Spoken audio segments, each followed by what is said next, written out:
What would you And I buy could, if you could?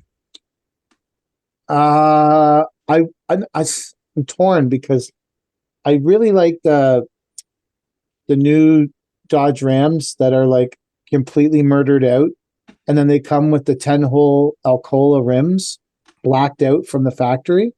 Those truck, I don't like the wheels. I'd have to change the rubber and put big rubber on them to make them look. But I really like those trucks. I think they look really sick. But on the flip side, I cannot find a way to get comfortable in the seat of a Dodge Ram. Really? They don't go low enough. The seats just will Oh, not low enough to the floor. And I think my and I end up with I don't have anywhere to rest my arms. And when I drive the Chevy, the seat will go right on the floor. And then I've driven that brown truck so much in the past when I used to have my own vehicle, um, that there's dents in the door and in the console where my elbows sit. hmm. But I would love to have. I think that truck looks super cool. The all blacked out one with the 10-hole Alcolas from the factory. I think it looks awesome.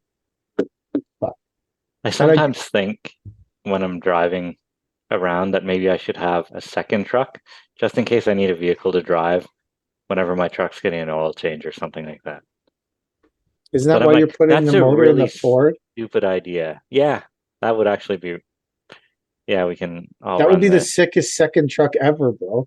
yeah, 1970 F-250 with a Cummins. Cummins Yeah, 5.7, or yeah. was it a 5.7 or a 6.9 or 6.7? 6.7. 12 valve or 5.9 or 24 6.7.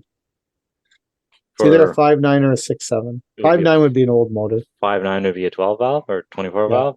I don't know, one yeah. of I those. don't know. I don't know I enough. don't know, Yeah, but still, it'd be fucking sick. That should be your yeah, sick. Sorry, finish your thought about the that's second it. No, truck. that's it. Like I'm like that's a really stupid idea to spend $90,000 to have a truck that I can drive sometimes.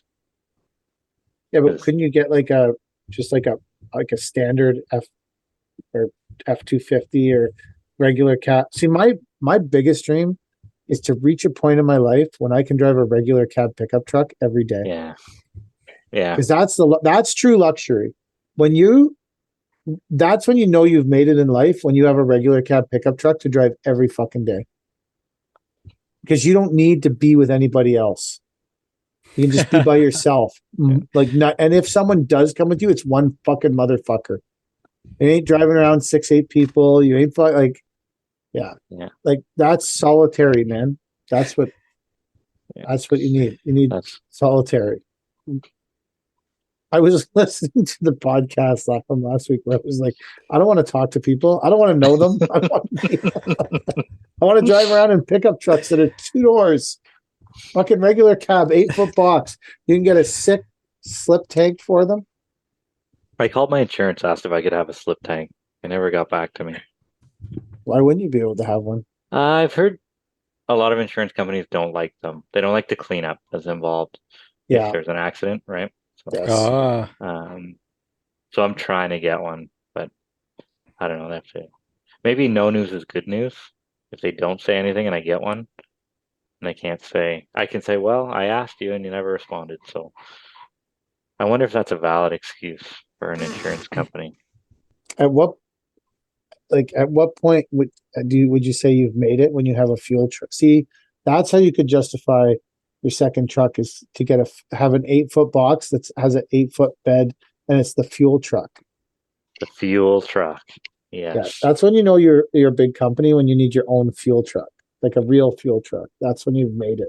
Like a real fuel truck, like a Yeah, tandem like a tandem fuel truck. giant. Yeah, giant. Like when you see those bitches, when you see Oh, someone rolling by you in a fuel truck, you're like, man, a dedicated that fuel truck company's, for the yeah, company. Yeah. that Like truck, like it's like around here, that's like a con drain I'll say hardco like fuel if truck kind of if thing. we could have a service truck go around, I'd say that's akin to a fuel truck for me. a Like mobile mechanic. mobile mechanic, fixing Ooh, our shit on the fly. NDL mechanic. Yeah. Mm. I think Neighborscape out of Ottawa has one. They just got a mechanic and he's pumping up the mechanic services and stuff like that or something like that. Great idea. Like Yeah, I think that's a great it's idea. awesome that if you can like if you built your business up to a specific point where you have a mechanic, and when your mechanic's not fixing your shit, he's going out and generating revenue fixing other people's shit. I think that's a cat's ass. Yeah. Like, I would love to have that for I- us. So here's where that gets, because this is a similar thing with the bin trucks, right? Because that essentially you have the bin trucks for your jobs, but then you start sending them out to all Yeah. these people, right? At what point is someone else's stuff who's a client the priority over you? So your shit breaks down, but you've already booked the guy to go out and fix someone else's shit. Does that mean your shit's since broken, or you pull him off that and piss off the client you promised him to? And then all of a sudden you're like, shit, I need 2 mechanics. But And then you end up with 2 mechanics and 17 bins. I'm just saying. No, I just but are you better off to have 2 mechanics than you are to have no mechanics? oh, for sure. But that's Yeah. that, I'm just saying, like, you get to that awkward situation when you only have 1 mechanic where you're like, fuck, I just broke something on the shovel and I need it fixed. I blew a line. And you call him and he says, yeah, well, I'm over at such and such is putting a track back on for them. Do you want me to bail on that and come fix your line? Or I have a whole day booked of doing stuff for other people. And then you're like, shit, now I need 2 No. fucking, because as soon as you start offering that person out, Yeah. you know there's going to be a conflict. Yeah, but then I call someone else. Like for my shit, if my shit's broken, to be like, I'll call one of the competition and be like, can you come fix my And that's blown line or whatever? what I do. Like, yeah. So I think that's the best you can ask for. But right now, if something blows, nobody can fix it. Nobody comes. So nobody comes. So it takes twice as long, right? So if we can make the investment and get a guy What in do a you, service what is truck. standard procedure NDL if something happens right now to a machine? They call you, Yeah. Oh yeah. and then what is your next phone call? Kubota. And do they have a service truck, or do you have to actually physically bring it Nope. back? Kubota has a service truck. They'll come Oh, up. that's all right. Yeah, That's it's good. So last time, That's better than the Kubota dealers around here. I'll tell really, you that. Shane Yes, was that's digging. good. He was digging in a bush, and he was trenching a line, and the shovel just fucking sunk, like buried the tracks. Shovel is fucking keeled over, and a tree branch fucking fell right on the boom and smashed like a solid line, right? He's like, oh, fuck, I don't know what to do. I'm all stressed out and whatever. I said, send me a picture. I'll send it to Kubota. Send it to Kubota right away. They're like, oh, that's a solid line. It's going to take a bit to fix, but we'll take the one off our loaner 4-ton, put it on your machine, get our 4-ton fixed, and you'll be working in an hour. I'm like, perfect, send it. Right? They're like, do you want to come get it or do you want us to pick it up? I'm like, send it. It's going to take you half an hour. The guys can have their lunch or whatever. Right? So we got the loaner line, put it on, and then they're like, you can either give it back to us whenever yours comes in, or you can keep that one and we'll put the new one on our loaner machine.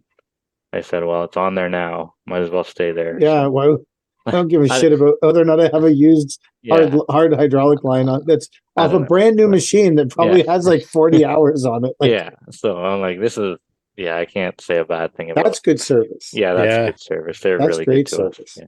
Mind you, they That's can't get my SVL 75.3 in because it's stuck either in Vancouver for the fucking strike or it's still in Japan or Suez. something, wherever. Yeah, somewhere, but it's not here.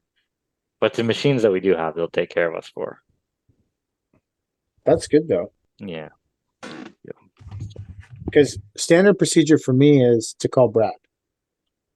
I don't have a People call Brad. me and then I call Brad. Like the black Dodge is dead in the yard. Call Brad. Call Brad. Hey man, I'm really sorry it's Sunday, but the black Dodge is dead in the yard. Whenever you have time, can you just stop by there? Because the guys think it's the starter, but that seems aggressive to me. It could be the starter, but it's a 2019.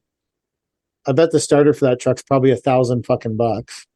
It's a diesel, hmm so Yeah. more than likely it's $1,000 for the starter. Yeah. But anyways, that's my standard. What's your standard operating procedure if something breaks, Mike?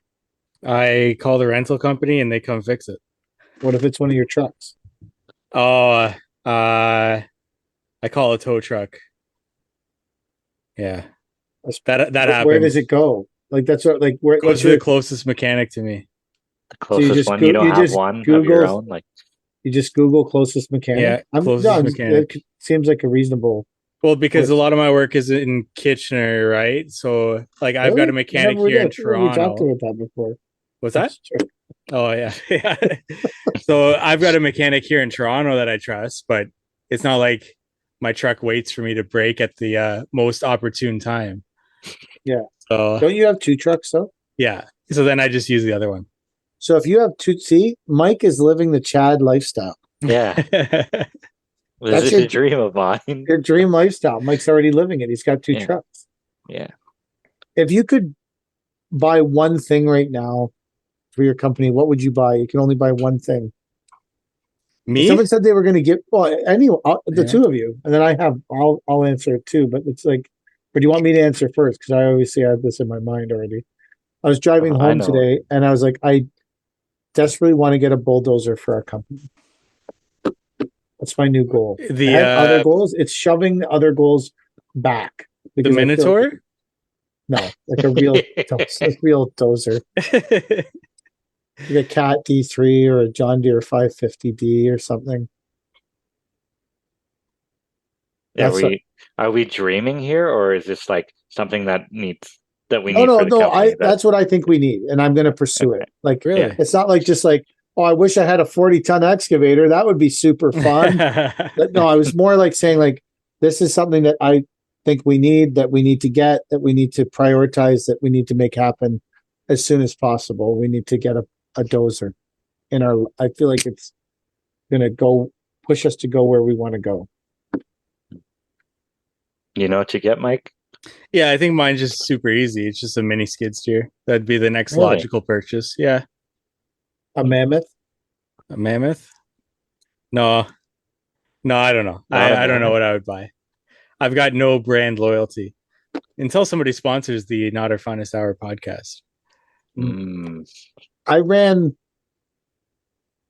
our clients from Scapeworks were offsite, and I was putting a bin down, and I put down the empty one, picked up the full one, and then I had to push the empty one because it was blocking someone's driveway, and I didn't want to put the full one back down, and I ran their ditch witch, and it has a unique set of controls that I've never run a ditch witch before, and it has it's more like it doesn't have one stick, it's got two, and you push them the direction.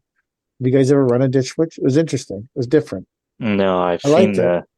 the controls, but I haven't run them. I liked it. It's like they're two sticks, and it's more like a bobcat where you push the stick forward and back, or a skid steer, like a traditional H pattern skid steer where one Yeah. stick goes forward and one stick goes back. Anyways, it was I don't see how interesting. that can be faster than like a pilot control style. I don't know if it's faster. I liked it because I was old, and it seemed more like what I like. I was like, oh, I get lost in pilot controls. Really? Yeah, because it's not what I usually do. Yeah. What happens is if I'm running pilot controls, what happens, it's okay until I try to do something fast or something unexpected happens. Because my brain goes back to H pattern, and I'm pushing them both forward. And the bucket's going up, Oh. and this is tipping over, and I'm like, oh my fucking God, what the hell's going on? I can run it to load a truck. I can run it to do a lot of things. The problem is if there's some kind of if I don't turn this thing right now, I'm going to get horribly stuck, or go down this hill. I'm stuck. Or I'm down the hill. I'm not. And Really? our skid steer, the one we currently have, switches back and forth. Yeah, ours too. I don't have any need to run it in pilot or without pilot. Yeah. But when you get the SVL, it will be stuck in pilot. That's fine because I haven't hit H pattern on our T595 in probably since 2018, since we got it. Yeah. Just to try to. I think the pedals are fused Well, where they are. Like there's no pedals. Ours has pedals. Well, then it Doesn't doesn't do pilot. Yeah, it does both. They're entertaining ISO or H pattern. Yeah, but Switch then back it and doesn't. forth. It can't have pedals. Then it has footrest, but it won't have pedals. Oh, are you sure? Yep. I'll let you know tomorrow. I'll hop in the Because thing. if you want to go between ISO and H pattern, it has to be electronic over hydraulic to do that. and a pedals are hydraulic. And if you have a pedal machine that switches from H pattern to pedal, that's a hydraulic direct drive machine. Okay. You can't switch because to do ISO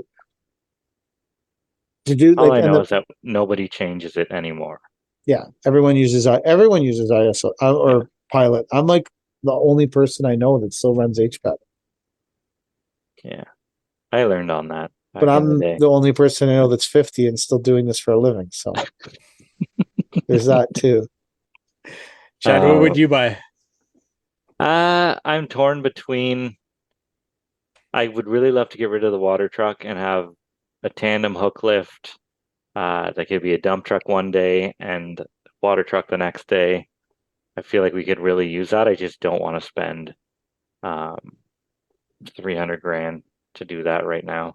But I would love a little cab over Hino with a little toolbox in the back. You put one of the guys in that and go do repair work or whatever. I think that would be awesome. I feel like they're easy to drive. They're a little safer. They're good Guys, on fuel. yeah, aren't likely to hit stuff.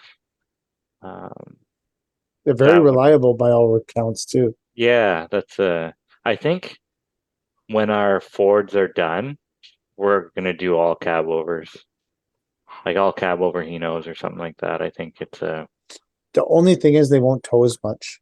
Oh, really? Yeah, the motors aren't as big. Well, I don't know enough about them anymore, but the cab Yeah. overs don't have like big motors like the Ford dump like Okay. those Ford F550s have big Yeah. like they're 6.7 diesels. Like I don't think that that's Yeah. the same for Yeah. They're those cab probably overs. I smaller think the for those. cab overs have smaller diesel motors, like 4-cylinder diesels, Yeah. which makes them like hyper.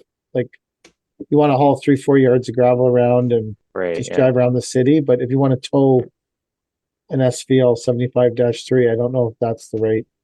But maybe you could No. keep one Ford for towing and Yeah. Maybe I think we're gonna switch from. We'll have like the little 19,500 GVWR trucks for just hauling like a little bit of material, and then I think we're gonna get rid of the 550s altogether and go like 33,000 GVWR, like a heavy single axle for towing and stuff like that.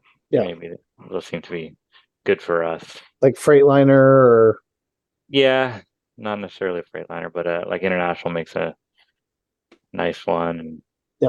I've always wanted a Western Star, so I don't know if they make a single axle little yeah, truck. they do.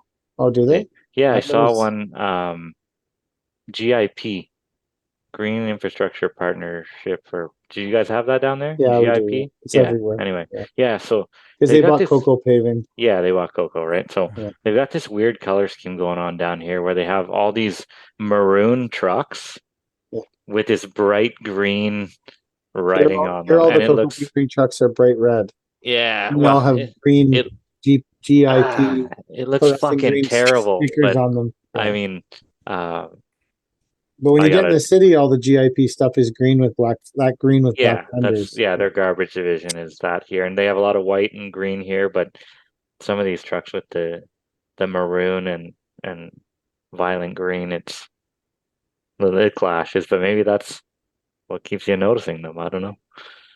I think it's just because when they bought the company, they didn't want to. You're looking at Overall, $10,000 a truck to paint them, right? yeah, yeah, gets So expensive fast. yeah, I'm sure it's a major, like a big cost. Yeah, Yeah, but they've got a nice heavy single hook lifts and stuff like that. Some really beautiful trucks, but their pockets are also quite a bit deeper than mine. yeah, but what company was that before it was GIP? Before it was GIP, it was Coco, right? And what was it before Coco? Crookshank down Cruikshank. here. Yeah, Did you have Crookshank there? no, but Coco just went around buying all the paving companies, right? Yeah. That was So, probably like 5-6 years ago. yep. Yeah. Yeah, Before now, that, Crookshank was actually voted one of the most well-run companies in Canada before they went tits up. So I don't know how that works. You go from one of the best to having to sell. well, they didn't sell necessarily because they were broke. They could have sold because they wanted out. Oh, I heard they were broke. but I could be yeah? wrong. What do I know? I was Oh, just I don't know. all Yeah, I talk, don't know. right? I know nothing about them. I know that a lot of those companies specialize in finding companies that have no succession plan. Yeah. A lot of big companies have no succession plan.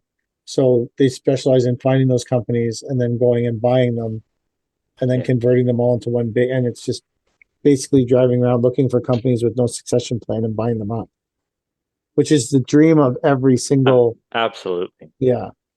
Mike, if you are ever selling your software and you start fucking talking to people about how this software will lead them to be able to get more for their landscaping company that no one will ever want to buy off them, then I don't know if we can ever be friends again.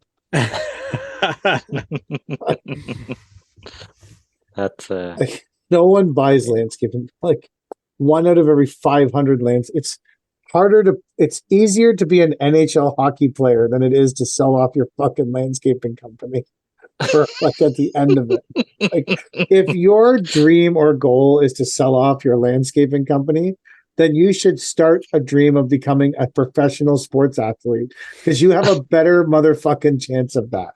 And I'm not talking about selling off the assets. Right. Because you can always sell off the assets. I'm talking about selling the company as a functioning company to someone else. I'm not talking about me calling up Chad and being, hey, you want to buy my hook lift and my bins? I'm talking about me saying, Chad, I want you to buy my company and start operating it down here in Australia. Like that's like it's easy to sell the assets, but selling it as a functioning company, like your 4-person landscaping company.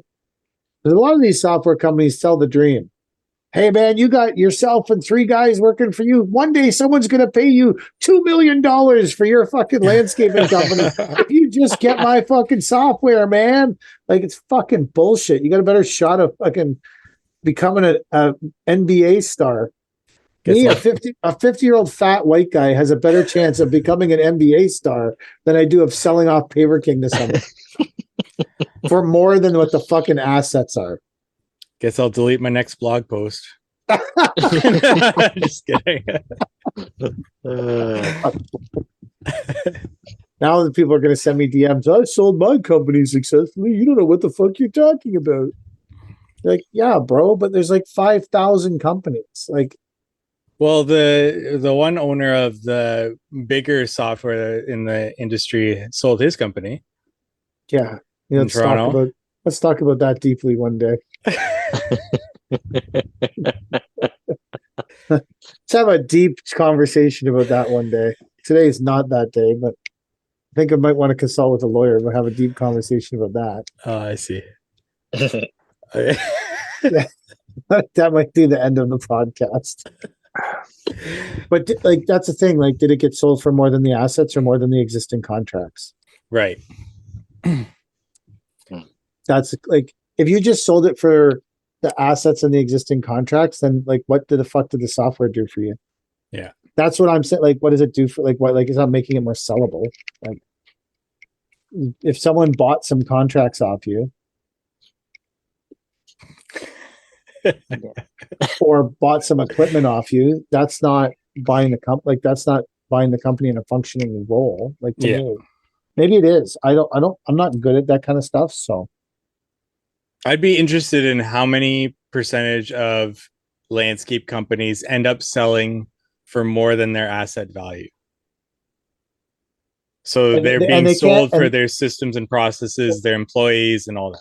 But I want to talk hardscaping, because if you have a client list to sell as a lawn and maintenance company, there's a lot of value in it. Absolutely. There can be. But a hardscaping company does not have a client list of repeat clients. A residential hardscaping company, like, it doesn't. I mean, you might. Go ahead. No, go ahead. I'd like to know what percentage of companies think or have that as their actual plan, retirement plan, right? They think they're going to sell everything and be able to retire one day. Well, I think that if you have a lot of assets, then that could go towards your retirement for sure. Yeah, and but they're all depreciating unless it's land, right? Well, not lately. Well, yeah, not well. Once in a lifetime time in yeah. But ultimately, like the goal is to use the money that your business generates to then use that money elsewhere to continue to make money, right? Yeah. But someone's goal. Someone's goal. I feel like it's, but yeah, I just, but you could have $1 million worth of assets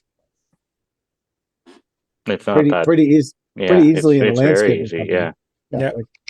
Like, I think it's not hard to have nowadays. It's not too hard to have $1 million worth of assets. No. Fucking pickup trucks are $100,000. Yeah.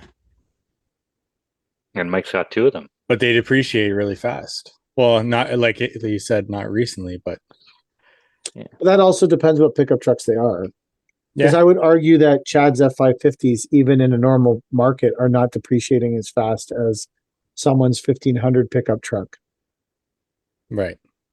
Like you buy F550s, even when times were different than they are now, those things are holding their value. Like you're not, I agree, it's a depreciating asset, but it's not depreciating at the same rate as it's the same as equipment. You buy like trailers, you buy trailers, they don't depreciate at any fast rate. Right. There's a lot of stuff in our industry that doesn't depreciate. It is a depreciating asset for sure, but it's certainly a sellable asset that will carry value moving forward. Right? Like yeah, and then they all hold risk as well, right? Things get stolen, things get broken. You've got employees on the road that could lead to something, right? Yeah. So there's also that risk calculation that you also have to put into that as well. But you are in the best shape if you're Chad and you own the land that your company's functioning. Absolutely. Yeah. Yeah. I think every business should try and get themselves in a position where they can own a piece of property. Mm-hmm. Like I think that's I totally agree. The smartest business move that you Except can that make. any piece of property where we could store our amount of shit is $2 million. Yeah, that's you almost have to go in as a collective, right? With someone else. I agree, think 100%. if you can find someone who is trustworthy and they're large enough that they can float a mortgage like that, like you can, or a private sale or something, like anything that just to get your foot in the door. I think it depends on how old you are too. Yeah. Like I'm 50. Like if I was your guys' age, I'd definitely be like, I should be investigating a piece of property and trying to, but I'm 50. I'm like, I need somewhere to rent and keep these vehicles. I mean, if the right opportunity came up, I would absolutely consider it, but I'm not as searching for, I guess. Yeah. You don't think that buying is an unreasonable thing for you right now? No, I think, for me, I think it's great for, I don't know. It just seems, it seems like it would add a huge layer of complexity and stress to my life that like buying a property for $2 million. Like even if we go 35, 40 minutes north. Which doesn't make sense as a trucking company. Well, it doesn't make sense even as a landscaping company. Yeah, true. If we go an hour north, we're still looking at over $1 million for pieces of property where we would be able to house all our stuff. Yeah. 1.5. I looked. Like that's the thing. And then a lot of those places up north, now you have a lot of costs coming down on top of it being $1 million. And for us, there's some considerations that I take in now too. Like even where our current yard is, we have to drive on unplowed roads for about 2.5 kilometers to get to plowed roads to get the trucks out in the winter. Mm. And it doesn't seem like a lot until you're trying to get like triaxle dump trucks and bin trucks fucking suck in the snow, especially when they're empty. There's no traction. They just float around. They fucking suck. And trying to get 2 kilometers, like I've looked at yards compared to where we are right now, based solely off the fact that they exit onto main roads. Yeah. So that when we exit in the winter, we're on a main road that's plowed. Right. Because all of us have almost put the trucks in the ditch trying to get them, or can't even physically get them out to the road. And it's only 2 kilometers. That's a nightmare. Yeah, because as soon as it snows, there's huge drifts, and it's so that's where it's like, for me at my age, am I looking to go into $2 million worth of debt for a yard? No. Yeah. If we had the money and the right opportunity presented itself, I think it's always a good idea, and I would always look at it and consider it. But for probably 6 months, I endlessly searched for a yard to buy. I looked and I looked and I looked and I looked, and then at some point I was like, I'm fucking 50 years old. Do I want to be at $2 million in debt on this? And I was like, yeah, not really. Yeah. Because it's so much vastly more than what we pay in rent to pay the mortgage. For what we pay in rent, I could never buy a property. Not even, I probably couldn't even buy a quarter of a property. Like it's down here, it's not uncommon to get an acre for like 100 grand, right? 100, 125 or something like that. And even though it's only an acre, you can keep a lot of shit on an acre, right? Yeah. Or you can put a gravel pad down and all of a sudden you're laughing. And $100,000 mortgage, I don't know, what, $800 a month, something like that. I would do that in a heartbeat. Yeah. Like and all the works in Cornwall too. Minus the fact we can't turn our trucks around in an acre. You can't? No, not with the float. You need to have more, like, either need to be able to back in off the main road, or you need to, like, because when you put the float on Darian's truck, it's like 78 feet long or something. Wow. Yeah. True. Because it's that, well, you saw his float in his truck. Yeah. They were at your yard, right? Like, yeah. What did he do? Trying to turn that around in an acre is. I think he backed right around in my yard. People are like, truck drivers are fascinated. They're like, wow, you have so much room here. I'm like, I feel like it's tight, but some of the places he goes, he's probably just super fucking happy that it's going. Yeah. But I like, for $100 grand, you're fucking right. I'd buy an acre for $100 grand and rent it to someone else. Like, yeah. For $100 grand for sure. I think that's you're crazy if you're in Cornwall running a business and you're not buying an acre for $100 grand and your business has been around for, is it remotely successful? That's actually, I got emails about it because I'm looking to buy. I want another spot. We're running out of dumping space at our land. Here's 1.2 acres, 125 grand in Lunenburg. That's 15 minutes from my place. I could go on all day. There's tons of these things over here. So are you? Yeah, great. Thanks, Chad. 129. Feeling good about maybe I should just pick up my whole operation and move it to Cornwall. I think you should. I think we could do something great down here. $80,000 for 0.8 of an acre. Nice little property. That's not bad. I'm going to attract so much attention to this with our incredible reach of listenership that it's all going to go up. Well, you got 5 days. Start closing some deals. Wow. $60,000 for an acre. $60,000. Yeah, for an acre. Does that have road access? Yeah, I think it's a subdivision lot though, that one. 2 acres, 109 grand. Glen Robertson, that's 10 minutes from my yard. That's a nice one. I haven't looked at these in a while. You guys carry on. I'll just be here looking at carry on. I'm gonna make parcels of land. I'm gonna buy some parcels of land here. You guys just carry on with. For 109,000, I'd buy that land in a heartbeat, Chad. I 100% agree with you. Yeah, there's Dixon Road. If I could buy a piece of land that was 109,000 for 2 acres somewhere in Durham region, I would buy it just to build bins to dump fill in and then transfer it at a later date so the trucks don't have to go as far. Yep. Like that, I could afford. That is a business. And I would, if I had 2 acres, I would build 4 bins, a bin for fill, a bin for, sorry. If this was the Kid Contractor podcast, I would have hit mute. Here we just fucking sneeze. I would build a bin for fill, a bin for 3/4 clear, a bin for HVB, a bin for HL6, a bin for A gravel, and then I would have a machine there that I could dedicated to load yourself. Dedicated to loading, and then if the trucks were slow one day, I'd be like, okay, go get the fill, haul it to the dump. Like, but for now, if you need to get rid of the fill quick, you have a place to go and dump the fill. Yeah. But for 109,000 for 2 acres, I don't even need to use that to store my trucks. I just need it as a transfer station. Also, if it's closer to town, like, because I've actually done the math on when I've looked at other locations, how much time Cody and I spend going to get bins. Because our yard is a bit north. Our yard's about 15 to 20 minutes north of like the actual in town, like say in the core of Whitby. So if our yard was, if we rent, I've thought about renting a yard in town just for bins, just to Yeah. exchange bins and Right. get all the bins out of our northern yard, because we spend a vast amount of time, 20 minutes up and 20 minutes back, just to get an empty bin. But then Gotcha. you times that by 500 bins a year, 600 bins a year. Sometimes it works out. You pick up a bin, you dump it, you go drop it off somewhere else, and like that. But when you have to physically take them back to the yard, it's a long way to go back to the yard. Whereas if we had a rented location that was strictly only for bins, I think you could actually do the math on that and make it work. I Yeah. have actually done the math. That on makes it. sense. Depending on the rent, it does work. Yeah. Like it makes a lot of sense to have a place to keep the bins close to town. Right. Well, you're not.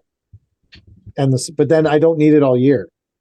So who's only going to rent it to me for 8 months of the year? Because 4 months of the year is just going to be sitting full of bins doing nothing because the bins are all sitting in the snow.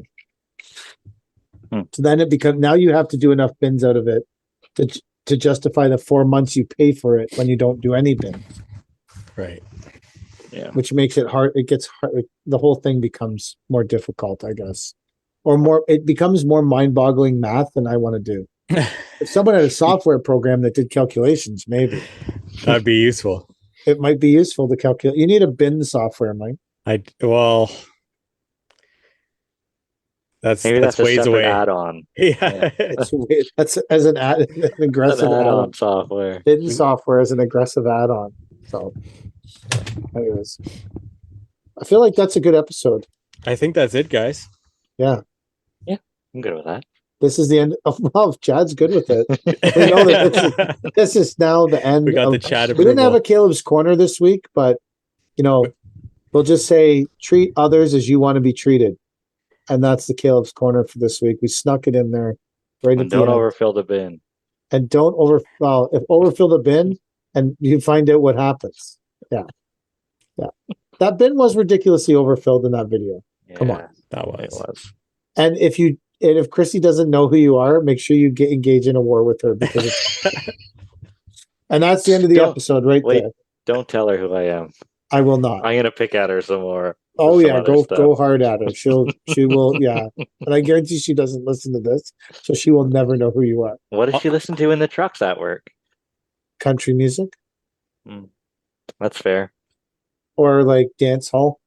Oh, She either listens to country music or like So- Jamaican dance hall music. we lose out to Jamaican dancehall music. She'd rather listen to Jamaican dancehall music than this podcast. I think that like most of the population in the world would. You're right. This is the end of the podcast.